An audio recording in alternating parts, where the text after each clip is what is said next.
मैं बोकारो न्यूज से आप सभी का स्वागत करता हूं। आज ऐसे शख्सियत से आपको मिलाने जा रहा हूं जो एनजीओ के बारे में बताएंगे। हम जानेंगे कि एनजीओ क्या होता है, इसके कार्य कैसे होते हैं और बहुत सारे धार्मिक कुरीतियां जो हमारे समाज में मौजूद हैं, वो हिंदू धर्म हो, मुस्लिम धर्म हो या क्रिश्चियन धर्म हो, उनमें पर्याप्त कुरीतियों को दूर करने के बारे में जानेंगे। एनजीओ के द्वारा किस किस तरह का सामाजिक सहयोग किया जाता है, लोगों के बीच किस तरह की दूरियों को बनाए रखने के लिए, लोगों को समझाने के लिए क्या काम किए जाते हैं, इसके बारे में जानेंगे। और हमारे बीच ऐसी शख्सियत मौजूद हैं जो राव के प्रेसिडेंट और फाउंडर दोनों हैं और ये इन कार्यों को यहाँ बोकारो स्टील सिटी में कर रही हैं। तो मिलते हैं आज की मुख्य अतिथि राव की प्रेसिडेंट फाउंडर मिस मोनालिसा से। मोनालिसा जी, ये सबसे पहले तो हम जानेंगे कि आप क्या काम करती हैं और ये एनजीओ क्या होता है। मेरा नाम मोनालिसा है, मैं founder president of the Rao foundation हूँ। हमारी संस्था जो है, जिसका नाम द राव फाउंडेशन है, बेसिकली मैं आपको पहले ये बता दूं कि राव का मतलब क्या होता है। राव एक इजिप्शियन वर्ड है जिसका मतलब होता है सन, इसीलिए हमारा ये टैगलाइन भी है, the legacy of eternal light. हमारी संस्था शिक्षा, मानवता और धार्मिक यानी आध्यात्मिक, धार्मिक तो मैं नहीं कहूँगी, आध्यात्मिक, इन तीनों का समीकरण से हमारी संस्था कार्य करती है। अब हमने जो हमारी हेड ऑफिस है ये हमने दिल्ली में खोला है और इसके रीजनल ऑफिसेस 7 अलग हैं और भी हम भविष्य में खोलने जा रहे हैं बहुत जल्द, गुड़गांव में, मेरठ में और भी एक जगह पे, क्योंकि हमें इस संस्था को अंतर्राष्ट्रीय और राष्ट्रीय स्तर पर, दोनों स्तर पर इसे लेके जाना है। संस्था हमारी अलग है, इसके लिए आपको जो हमारे ऑब्जेक्टिव्स हैं उस पर थोड़ा सा मैं प्रकाश डाल दूं। हमारी संस्था के objectives skill development, rehabilitation program, welfare programs, environmental protection और स्पिरिचुअल इनहैंसमेंट, ये सारी चीज़ों को कवर करती है, क्योंकि बेसिकली ये educational, humanitarian and spiritual organisation है, जैसा कि मैंने बताया। इसके अलावा चूंकि मैं एक डॉक्टरल रिसर्च स्कॉलर भी हूँ, तो हमारी एक रिसर्च भी चल रही है हिस्ट्री पर, हिस्ट्री एंड फिलॉसफी मैं कहूँगी इसको, कि किस तरह से रियल हिस्ट्री क्या है और किस तरह से सभी हिस्ट्री में समानता है। इसके लिए हम लोगों ने काफ़ी रिसर्च किया। हमारी इंस्पिरेशन फिगर हैं लेट रविंद्र कुमार गुप्ता जी, जिन्होंने अपनी एक बहुत डीप रिसर्च किया है, थ्योरीज दी हैं और हम सब उसको मिल करके समाज के सामने ला रहे हैं। वही हमारा एक प्रयास है। मैं जानना चाहूंगा कि आपकी एनजीओ और सभी की एनजीओ से अलग कैसे है, वो क्या काम कर रही है? जी, हमारी संस्था और संस्था से इसलिए अलग है क्योंकि हम सत्य को सामने ला रहे हैं जो अब तक नहीं बताया गया है। जैसा कि मैंने कहा आपको कि एक इतिहास को मैनिपुलेशन किया गया है, रियल हिस्ट्री को नहीं लाई गई है और हम उस रियल हिस्ट्री को सामने ला रहे हैं। किस तरह से हिंदुइज्म, इस्लाम और क्रिश्चियनिटी, इन सब में एकीकरण है। अब एकीकरण के लिए आपको इसके जो गूढ़ रहस्य हैं उसको जानना होगा, उस थ्योरीज को समझना होगा। मैं थोड़ा सा उदाहरण के तौर पर बताना चाहूंगी। जैसे हिंदुइज्म में हम देखते हैं सत्यनारायण कथा, तो सत्यनारायण कथा में कह तो देते हैं कथा चल रही है, पर वो कौन सी कथा है वो किसी को भी नहीं पता। बिल्कुल। अगर इस्लाम की बात करें तो मोहम्मद जी कहते हैं कि आखिरी ईंट मैंने लगाई, पैगंबर जो मोहम्मद पैगंबर जी कहते हैं। तो सबसे बड़ा सवाल उठता है कि फिर पहली ईंट किसने लगाई? जी हाँ।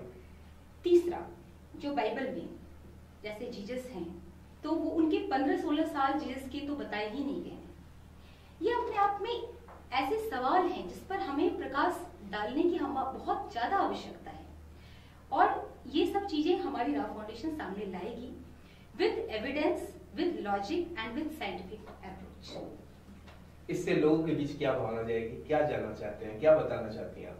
जी देखिए, मेन मकसद तो हमारा है समाज में एकीकरण लाना, एकजुटता लाना और सिर्फ राष्ट्रीय स्तर पे ही नहीं, अंतर्राष्ट्रीय स्तर पे भी ये एकीकरण करना है। ये जो इतने विवाद होते हैं धर्म के नाम पे, विचारों के नाम पे, ये आखिर क्यों हो रहा है? सिर्फ इसकी वजह जटिलता। हर धर्म अपने आप में जटिलता से ग्रसित है और जब तक इस जटिलता को हम खत्म नहीं करेंगे तो उस एकीकरण का हो ही नहीं पाएगा। उस एकीकरण को लाने के लिए ज्ञान की जरूरत है और ज्ञान फिर कैसा होना चाहिए? सत्य का ज्ञान। क्योंकि ज्ञान तो वैसे तो बहुत सारे बुक्स हैं, बहुत सारी किताबें हमने पढ़ी, बहुत सारी कहानियां हमें सुनाई गई, लेकिन सत्य जो ज्ञान है वो अभी तक उस पर किसी ने कार्य नहीं किया, और वो इतिहास में पहली बार ऐसा होगा कि राव फाउंडेशन उससे सामने लाएगी जो अब तक किसी ने नहीं लाया है। नहीं, मेरा कहने का मतलब था कि आप इस फाउंडेशन को चला रही हैं और इस फाउंडेशन के द्वारा आप काम करेंगी। क्या आप कुछ इस तरह का मेडिसिन लाएंगी, दवा लाएंगी, किताब लाएंगी, क्या लाएंगी? धर्मगुरुओं को बुलाएंगी या फिर कुछ इस तरह का क्या करेंगी, वो बताइए आप। जी, हम इस पे डिबेट तो हमारी होगी। इनफैक्ट मैं तो कहती भी हूँ कि जिनको भी डिबेट करना है वो आ सकते हैं, क्योंकि हमारे यहाँ पे सारे स्कॉलर्स हैं। हम जो भी बात कहेंगे अपनी हम रखेंगे, उनके जो सवाल होंगे वो अपने सवाल रखेंगे, हम उनका जवाब देंगे विद साइंटिफिक। तो ये डिबेट तो होना चाहिए, ये डिबेट होना बहुत जरूरी भी है, क्योंकि लोगों के अंदर बहुत सारे सवाल हैं। हमारे संस्था में बहुत ऐसे लोग आते हैं जो ऐसे ऐसे सवाल करते हैं जिनका जवाब देने वाला कोई नहीं, क्योंकि उन्हें उस ज्ञान से रूबरू ही नहीं कराया गया है। तो विडंबना ये है कि अगर उस ज्ञान को जब तक लोग जानेंगे नहीं, उसकी एक शिक्षा, मतलब क्योंकि देखिए शिक्षा एक ऐसा तरीका है जिसके से ही आप कोई काम, कोई बदलाव, कोई बड़ी चीज कर सकते हैं।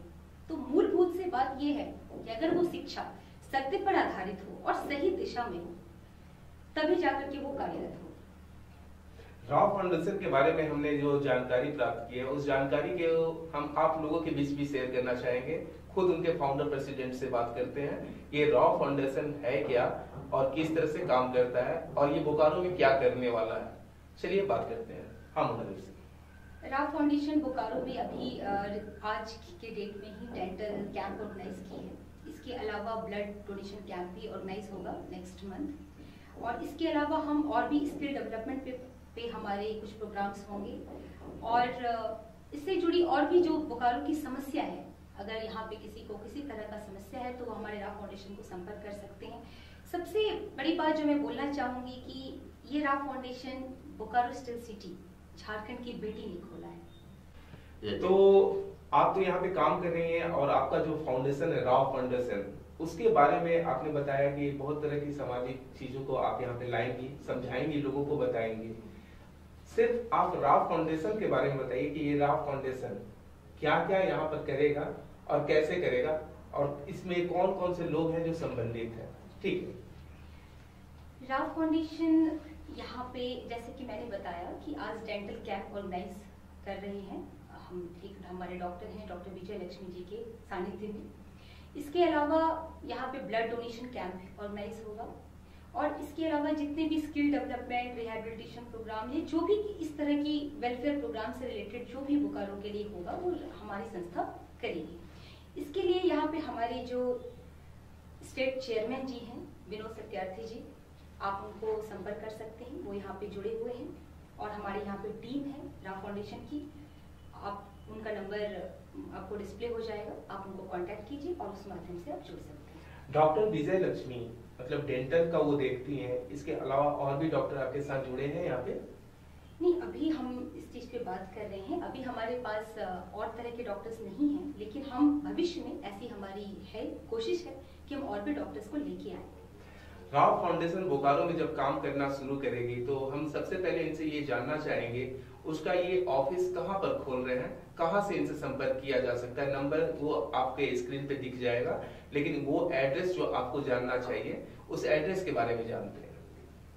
इसका एड्रेस है सेक्टर 423 डेंटल क्लिनिक, आपका landmark Bokaro mall. Rao foundation का बोकारो में office GA4 world of Titan के बगल में और बोकारो मॉल के सामने में सेक्टर 4 सिटी सेंटर में आपको मिल जाएगा। मोनालिसा से हम और भी बात करते हैं। मोनालिसा जी, ब्लड कैंप भी आप जब आयोजित करेंगी तो उसके बारे में इंफॉर्मेशन कैसे मिलेगा लोगों को? इसके लिए आप हमारे जो संस्था के यहाँ के स्टेट चेयरमैन भी हैं विनोद सत्यार्थी जी, उनसे संपर्क कर सकते हैं, जिनका नंबर आपको मिल जाएगा डिस्प्ले बॉक्स में। विनोद सत्यार्थी जी का नंबर हम आपको डिस्प्ले पे दे देंगे। आपको जब भी उनसे कंसल्ट करना होगा तो आप कंसल्ट करते रहिएगा। बहुत खुश नसीब है हम, बोकारो शहर में मोनालिसा जी आई, हम लोगों को बहुत सारी जानकारियां दी, बहुत अच्छा लगा। लेकिन एक जानकारी मोनालिसा से मैं पूछना जरूर चाहूंगा कि आप प्लीज हमें ये बताने की कोशिश करें कि रॉ फाउंडेशन अगर यहाँ पे स्थापित हुआ है तो उसके कुछ खास पहलू होंगे जिसको कि आप अपने मन से व्यक्त करना चाहती होंगी, लोगों को बताना चाहती होंगी, तो प्लीज उसको डिस्क्राइब कीजिए, लोगों को बताइए। जी जरूर। रॉ फाउंडेशन, जैसा कि मैंने बताया कि हमारे जो इंस्पिरेशन है ये लेट श्री रविंद्र कुमार गुप्ता जी हैं, जिन्होंने इस पर एक थ्योरीज दी है, और उस थ्योरीज को और थोड़ा सा विस्तार उसमें और भी हम जो डिकोड कर सकते हैं उस चीज़ को हम सामने ला रहे हैं, जिसमें हम बहुत अहम भूमिका है हमारे स्कॉलर्स की, जिसमें मैं कहूँगी हमारे डायरेक्टर अर्पित सिंघल जी भी हैं और मैं भी हूँ और भी बहुत सारे लोग हैं। तो इसके माध्यम से हम सत्य को सामने लेके आएंगे, और सत्य जब आएगा तो एक ज्ञान का नया उजागर होगा। ज्ञान का नया उजागर होगा तो लोग रैशनल बनेंगे, और जब लोग रैशनल बनेंगे तो जाहिर सी बात है, जब रैशनैलिटी आती है तो अपने आप ही जो जटिलता होती है वो अपने आप ही स्वतः समाप्त हो जाती है। तो इस तरह से हमारा ये प्रयास रहेगा, और ये सिर्फ बोकारो ही नहीं, पूरे इंडिया में भी ये बुक आप लोगों को मिलेगा पढ़ने के लिए बहुत जल्द। इस पर हम काम हो रहा है, बहुत तेजी से काम हो रहा है, और आप लोग बस मैं यही चाहूंगी कि इस बुक को पढ़िए और इस संस्था से जुड़िए, इसमें अपना सहयोग दीजिए, और जो एक सपना है कि पूरे भारत को अंतर्राष्ट्रीय स्तर पे लेके जाना और भारत को विश्व गुरु बनाना, उसमें आप लोगों का साथ हो तो ये काम बहुत अच्छे से होगा। अच्छे लोग जितने भी आएंगे हमारे से जुड़ेंगे तो वो दिन दूर नहीं जब हमारा भारत सच में एक विश्व गुरु बन जाएगा और अंतर्राष्ट्रीय स्तर पे हम एकता को की वो चीज पूरी कर पाएंगे। शुक्रिया मोनालिसा, आपने बहुत अच्छी बात की, और देश में जो जागरूकता फैलाने का काम आप कर रही हैं, जो समाज सेवा आप कर रही हैं, उसे बोकारो वासी बहुत अच्छी तरह से जानेंगे, समझेंगे, आपसे हमेशा संपर्क में रहेंगे। मोनालिसा से संपर्क करने के लिए भी हम एक कॉन्टैक्ट नंबर आपको दे देंगे, और यहाँ के जो डायरेक्टर हैं विनोद सत्यार्थी, उनका नंबर भी हम डिस्क्रिप्शन बॉक्स में डाल देंगे। उनको भी आप देखिएगा, समझिएगा, और इस संस्था से, रॉ फाउंडेशन से जुड़ने का एक प्रयास कीजिएगा। ये समाजिक सेवी संस्था आपको और हमको बहुत तरह से लाभ देंगी। शुक्रिया।